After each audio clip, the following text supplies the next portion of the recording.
आप सभी का स्वागत करता हूं आपके अपने परिवार फ्यूचर रैंकर्स में। आज हम लोग मिरर के प्रकार यानी दर्पण के प्रकार को पढ़ने वाले हैं। और कल हमने क्या पढ़ा था? दर्पण पढ़ा था। इन सब की चर्चा हमने कल कर दी। अगर आप लोग नहीं देखे हैं तो कल जाकर देख लीजिए। दर्पण क्या होता है ये कल का रिवीजन हो जाए थोड़ा तो ज्यादा अच्छा रहेगा, परफेक्ट रहेगा। तो दर्पण एक कांच का हिस्सा होता है जिसके एक साइड पॉलिश की जाती है और दूसरे साइड प्रकाश का परावर्तन के लिए छोड़ दिया जाता है। और अब हम लोग उस पे यहाँ किस चीज की पॉलिश करते हैं? तो सिल्वर नाइट्रेट की पॉलिश करते हैं, जिसे मतदान की स्याही भी कहते हैं। अब हम लोग चर्चा करते हैं टाइप ऑफ मिरर यानी दर्पण के प्रकार पर। दर्पण कितने प्रकार के होते हैं? तो दर्पण दो प्रकार के होते हैं, आपको पता होगा। कितने प्रकार के होते हैं? दो प्रकार के होते हैं। दर्पण कितने प्रकार के होते हैं? दर्पण दो प्रकार के होते हैं। दो प्रकार के होते हैं। कौन कौन से होते हैं ये आपको बता रहा हूं मैं। दर्पण दो प्रकार के होते हैं, कौन कौन से होते हैं ये भी देख लीजिए। एक तो हो जाता है आपका समतल समतल दर्पण। दर्पण समतल दर्पण यानी प्लेन मिरर। इसे इंग्लिश में क्या कहेंगे? Plane mirror. और दूसरा हो जाता है आपका स्फेरिकल मिरर, यानी ये हो जाता है आपका गोलीय दर्पण। क्या होता है? गोलीय दर्पण। इसे इंग्लिश में क्या कहते हैं? इसे इंग्लिश में कहते हैं स्पार्कल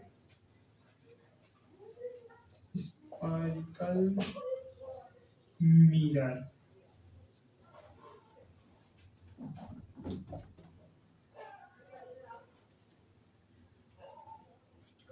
स्पेरिकल मिरर। अब उसके आगे आइए, समतल दर्पण क्या होता है? गोलीय दर्पण क्या होता है, किसे कहते हैं, इन सब पर चर्चा हम लोग कर रहे हैं। तो समतल दर्पण को हेडिंग बनाया जाएगा, गोलीय दर्पण उसके बाद हम लोग देखेंगे। तो अब चलो हम लोग चलते हैं आगे। तो थोड़ा समतल दर्पण के यहाँ पर अगर मैं बताऊं तो समतल दर्पण कैसे होता है? समतल दर्पण, और यहाँ पर बताता हूँ गोलीय दर्पण। गोलीय दर्पण नहीं, चलो इसका जो मेन पूरा बायोडाटा ठीक से ही दिया जाता है। तो क्या करेंगे? इसे इरेज करेंगे। आप लोग लिख लेना कि दर्पण कितने प्रकार के होते हैं। तो दर्पण दो प्रकार के होते हैं। कौन कौन से होते हैं? तो एक हो जाता है आपका गोलीय यानी स्फेरिकल मिरर, और एक हो जाता है आपका प्लेन मिरर यानी समतल दर्पण। समतल दर्पण, समतल दर्पण यानी प्लेन मिरर। इतना हो गया, हेडिंग आपकी बन गई। अब आगे देखिए, समतल दर्पण कैसे होता है? मान लो ये कांच, बड़ा सा कांच है, उसके एक हिस्से को तोड़ लिया जाए। एक हिस्से को, इतना बड़ा क्या है? कांच है। उसके एक हिस्से को तोड़ दिया जाए, यानी इतना क्या कर दिया जाए? तोड़कर अलग कर दिया जाए, यानी उसको काट कर तोड़कर अलग कर दिया जाए। फिर उसके बाद क्या होगा? अलग कर दिया जाए, फिर उस पर एक तरफ पॉलिश कर दी जाए। ये छोटी छोटी जो लाइन आपको दिख रही है, ये क्या किस चीज को दिखा रही है? तो ये पॉलिश को दिखाती है, प्रदर्शित करते हैं कि एक तरफ इसके पॉलिश किया गया है, यानी इधर क्या कर दिया उसे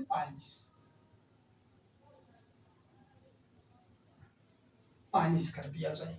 फिर उसके आगे ये वाला जो पार्ट है, ये वाला पार्ट जो है आगे सामने वाला, इसको ये परावर्तन के लिए छोड़ दिया जाता है कि अब इस पर आपको ये चित्र दिखाई देगा जी। अगर एक बात और बता दूं, जितना बड़ा मिरर आप लोग दर्पण लगाए हैं आगे, यानी अगर मैं इतना बड़ा सा हूं, मैं अपने ही बराबर आगे मिरर लगा दूं यानी दर्पण लगा दूं, तो क्या होगा कि मेरे बराबर उसमें प्रतिबिंब बनेगा, यानी इमेज हमारे बराबर उस दर्पण में बनेगा। यानी इसके बराबर अगर मैं एक प्यारा सा छोटा सा बच्चा बना देता हूँ, स्टूडेंट बना देता हूँ आप जैसे,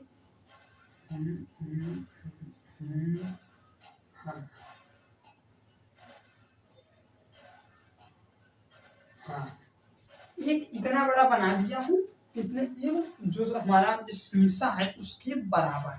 अब क्या होगा, तो यहाँ पर मैं इतना बताना चाहता हूँ, अगर वस्तु की ऊंचाई यानी इसकी ऊंचाई के बराबर अगर जो शीशा होगा, जो मिरर होगा, जो दर्पण होगा, अगर उसकी होगी, तो वस्तु की ऊंचाई के बराबर, वस्तु की ऊंचाई के बराबर क्या होगी,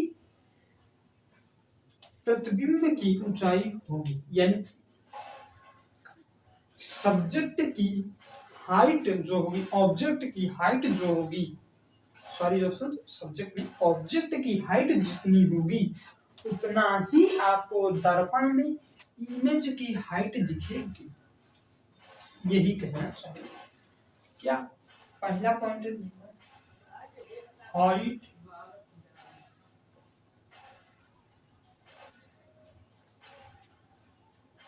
height of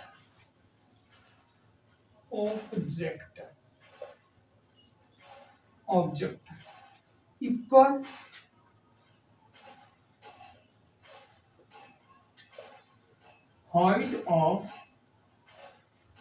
height of image। यानी कहने का मतलब ये है कि जितनी ऊंचाई वस्तु की होगी उतनी ही ऊंचाई उस दर्पण में बने प्रतिबिंब की होगी। वस्तु की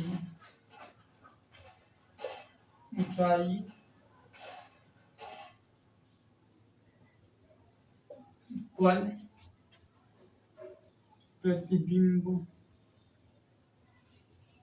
की ऊंचाई। वस्तु की ऊंचाई बराबर प्रतिबिंब की ऊंचाई होती है। Height of object equal height of image. इसका मतलब ये होता है कि हाइट ऑफ ऑब्जेक्ट यानी वस्तु की ऊंचाई बराबर प्रतिबिंब की ऊंचाई। जितना इसकी ऊंचाई होगी उतना ही आपको इस दर्पण में ऊंचाई दिखेगी। फिर उसके आगे और आइए, यहाँ इस जो लड़का है, जो आप लोग हैं, यहाँ से यहाँ तक की दूरी को क्या कहते हैं, यू कहते हैं। वस्तु से दर्पण तक की दूरी को किससे प्रदर्शित करेंगे, यू से। और एक बात बताइए, जो इस पर चित्र बन रहा है, जो इस पर प्रतिबिंब बन रहा है, इमेज बन रहा है, मान लेता हूं इधर इस यहाँ पर क्या बन रहा है, इमेज वही बन रही है, इमेज बन रही है। तो वस्तु से दर्पण तक की दूरी को यू से प्रदर्शित करते हैं और दर्पण से प्रतिबिंब की ऊंचाई को v से प्रदर्शित करते हैं। यानी u इक्वल v होता है, u इक्वल v होता है। अब नहीं समझ में आया, और सरल भाषा में, यानी वस्तु की दूरी जितनी होगी उतनी ही दूरी पर दर्पण में वस्तु का प्रतिबिंब बनेगा। जितनी दूरी के पर मान लीजिए ये क्या है, दर्पण है, मैं यहाँ खड़ा हूं तो मैं इस दर्पण से इतनी दूरी पर हूं, तो इस दर्पण में मेरा चित्र भी उतनी ही दूरी पर बनेगा। यानी हम लोग यहाँ पर ये कह सकते हैं दूसरे पॉइंट में, ऑब्जेक्ट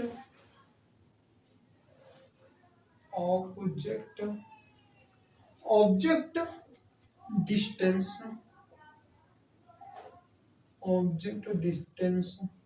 इक्वल इमेज डिस्टेंस।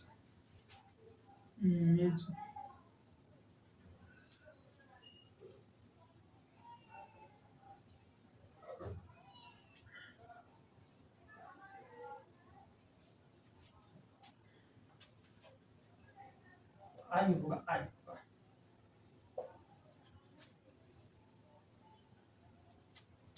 यानी वस्तु की दूरी इक्वल प्रतिबिंब की दूरी। वस्तु की दूरी बराबर प्रतिबिंब की दूरी, यानी इस वस्तु का जो इस दर्पण पर प्रतिबिंब बन रहा है उसकी दूरी बराबर होता है जो उसके अंदर क्या बन रहा हो, प्रतिबिंब बन रहा हो, किसके, दर्पण के अंदर प्रतिबिंब जो बन रहा है, जो हमें दिखाई देता है, उसकी दूरी, दोनों की ये दूरी क्या होती है, इक्वल होती है, यानी बराबर होती है। इतना समझ लीजिए u बराबर v होता है। फिर उसके और आगे आइए, अब यहां से उस दर्पण में जो चित्र बनेगा, जो इमेज बनेगा, वो हमेशा क्या होता है, दायां से बायां। यानी जो शब्द मेरे इस यहाँ पर लिखा है उस शब्द हमेशा प्रतिबिंब में पलटा रहेगा, उल्टा रहेगा। यानी जो ए इस तरह बना है तो वहां पर इस तरह बने, बी यहाँ पर इस तरह बना है तो वहां पर भी इस तरह बनेगा। यही कहते हैं अनुक्रमणीय, पार्श्व अनुक्रमणीय। तीसरा पॉइंट में यह आप लोग लिख सकते हैं, यह दर्पण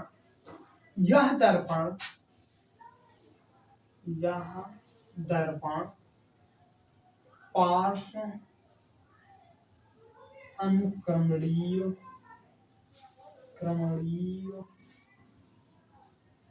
अनुक्रमणीय घटना दिखाता है,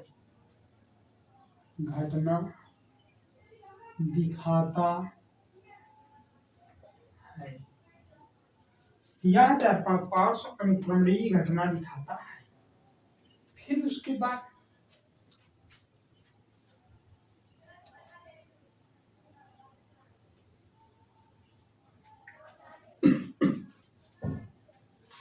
इसमें प्रतिबिंब कैसे बनता है, ये देखिए समझाता हूं। इसमें प्रतिबिंब कैसे बनता है, तो इसमें प्रतिबिंब आपको सीधा बनेगा, जैसे आप खड़ा रहेंगे उसी तरह आपका प्रतिबिंब दिखाएगा। ऐसे तो दिखेगा नहीं कि आप ऐसे खड़े हैं, आपको उल्टा दिखा दिए, इधर दिखा दिया, उधर दिखा दिया, तो इस तरह नहीं, या तो पलट कर दिखा दिया। तो इसमें ये जो समतल दर्पण होता है इसमें आभासी प्रतिबिंब बनता है और सीधा बनता है।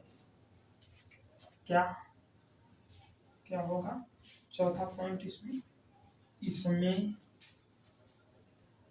प्रतिबिंब आभासी और सीधा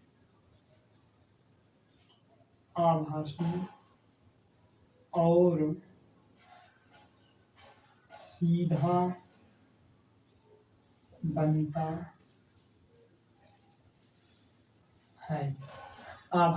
इसमें प्रतिबिंब आभासी और सीधा बनता है। यानी आभासी का मतलब जैसे आप दिखेंगे उसी तरह वहां पर प्रतिबिंब बनेगा, आप कोई भी चेंज नहीं होगा। जहां पर कोई चेंज ना हो वहां पर आप लोग कह सकते हो कि वो आभासी है, आपके ही जुड़वा भाई की तरह वहां पर दिखेगा। यही है क्या, समतल दर्पण में। तो अब हम लोग चलते हैं दूसरे ये दर्पण की बात करेंगे। एक बार फिर इसे रिपीट करता हूँ। वस्तु की ऊंचाई बराबर प्रतिबिंब की ऊंचाई होती है, वस्तु की दूरी बराबर प्रतिबिंब की दूरी होती है, दोनों आपस में बराबर होते हैं। यह दर्पण पार्श्व अनुक्रमणीय घटना दिखाता है, यानी पार्श्व अनुक्रमणीय की ये घटना ये है कि अगर आप लोग बी को इस तरह देखेंगे तो उसमें इस तरह दिखेगा, हमेशा वहां पर थोड़ा सा पलट देता है, थोड़ा सा इसमें प्रतिबिंब आभासी और सीधा बनता है। इसमें जो समतल दर्पण है जिसमें आप लोग अपना फेस देखोगे, ये नहीं एकदम सीधा दिखेगा, आभासी दिखेगा, जिससे आभास कर सकते हो कि हाँ ये आदमी है वहां पर। इस तरह का क्या दिखेगा आपको प्रतिबिंब। तो अब हम लोग चलते हैं अगले ये पर, और आज के लिए बस इतना ही। मिलता हूँ कल की वीडियो में। आज थोड़ा कहीं जाना है, इसलिए आज बस इतना ही आप लोग को पढ़ा दिया। अब हम लोग कल इसके आगे भी चर्चा करेंगे। थोड़ा काम है, वहां पर जाएंगे, थोड़ा काम करके आएंगे, फिर आप लोग को अच्छी तरह से कल की क्लास में पढ़ाएंगे। तो धन्यवाद, मिलता हूँ कल की क्लास में। जय हिंद, जय भारत।